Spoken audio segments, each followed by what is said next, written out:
Hello guys, welcome to Udayapriya YouTube channel. இன்றைக்கி நாம் வெண்டைக்காய் குழம்பு தாங்க வைக்க போகிறோம். அதுக்கு ஃபஸ்ட்டு நம்ம ஒரு கடாயை அடுப்பில் வச்சு எண்ணெய் ஊற்றிக்கலாம். நான் எப்போவுமே மண் சட்டியில் தாங்க செய்வேன், அது உடஞ்சி போச்சு. அதனால் இன்றைக்கி இந்த பாத்திரத்தில் செஞ்சிடலாம். எண்ணெய் ஊற்றியாச்சுங்க. இதிலே நம்ம வெண்டைக்காயை வதக்கி விட்டுக்கலாம். நீங்கள் குழம்பு வைக்கிற பாத்திரத்துலேயே இப்படி வெண்டைக்காயை வதக்கி விட்டுக்கோங்க.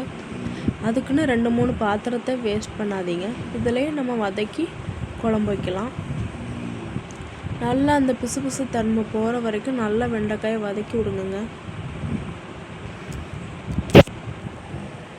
ஹை ஃப்ளேமில் வச்சு லைட்டாக வதக்கி விட்டுக்கோங்க.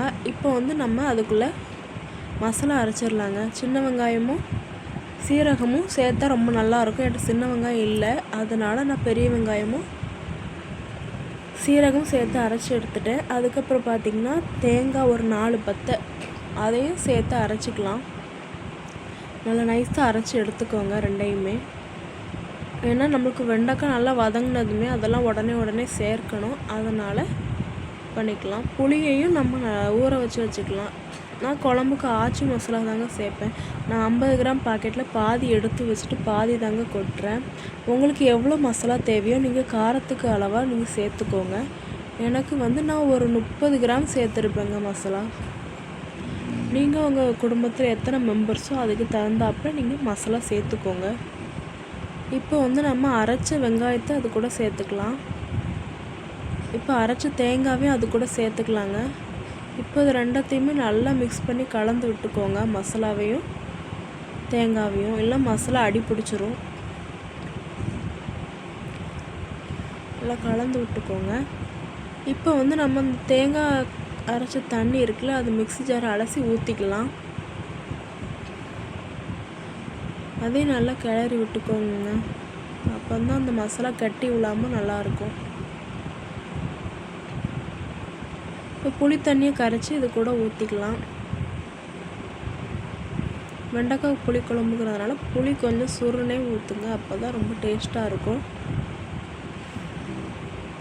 இதுதாங்க எங்கள் அம்மா காலத்து குழம்பு மெத்தட் இப்படி தாங்க இருக்கும். நானுமே இப்போ வரைக்கும் நான் இந்த மெத்தடில் தான் செய்கிறேன். ரொம்பவே டேஸ்ட் அருமையாக இருக்கும். நீங்களும் இந்த மெத்தடில் ஒரு நாள் ட்ரை பண்ணி பாருங்கள். இப்போ தேவையான அளவு தண்ணி ஊற்றிக்கலாங்க. புளி தண்ணி சேர்த்ததுக்கப்புறம் தேவையான அளவு தண்ணி ஊற்றி வச்சுக்கலாம்.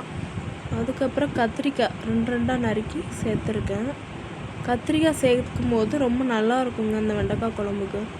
அப்புறமேட்டி ஒரு பெரிய சைஸ் தக்காளி, ஒரே ஒரு தக்காளி தாங்க நான் போட்டிருக்கேன்.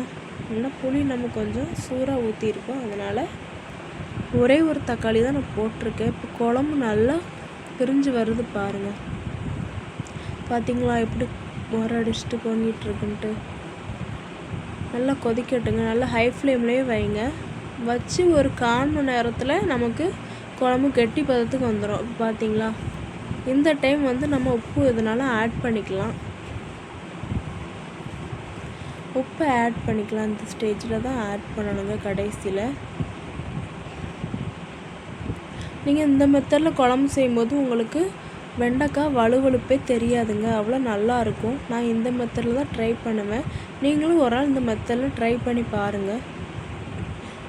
எனக்கு உப்பு பத்தலைங்க, அதனால் நான் கூட கொஞ்சம் சேர்த்துருக்கேன். நான் இடையில குடிச்சு பார்த்தேன், எனக்கு உப்பு கரெக்டாகவே இல்லை, அதனால் சேர்த்துருக்கேன். நீங்களும் இந்த ஸ்டேஜில் குடிச்சு பார்த்து சேர்த்துக்கோங்க. இப்போ தாளிச்சிடலாங்க. குழம்பு இறக்கியாச்சு, தாளிச்சிடலாம். அதுக்கு ஒரு கடாயை வச்சாச்சுங்க, தாளிப்பு கடாயை. எண்ணெயும் நல்லா சூடாகி கடுகு போட்டாச்சு. கடுகு கருவேப்பிலை இந்த 2 தாங்க தாளிப்புக்கு நம்ம சேர்ப்போம். வேணா வெங்காயம் நம்ம பொடியாக அரிஞ்சு சேர்த்துக்கலாம். நான் அது சேர்க்கலை, இது 2மே எனக்கு போதும். அப்படியே ஊற்றிக்கிடுங்க குழம்புல. நம்மளுக்கு இந்த குழம்புல இந்த தாளிப்பு தாங்க அல்டிமேட் டேஸ்ட்டு கொடுக்கும். நீங்கள் ஃபஸ்ட்டே தாளிச்சிடாதீங்க, குழம்பு நல்லாவே இருக்காது. நீங்கள் கடைசியாக தாளிக்கும் போது தான் உங்கள் குழம்பு அல்டிமேட் டேஸ்ட்டாக இருக்கும். இந்த மெத்தடில் நீங்கள் ஒரு நாள் செஞ்சு பாருங்களேன். செஞ்சு பார்த்துட்டு உங்கள் ஃபீட்பேக் என்னென்னு கமெண்ட் பண்ணுங்கள். Okay, bye friends.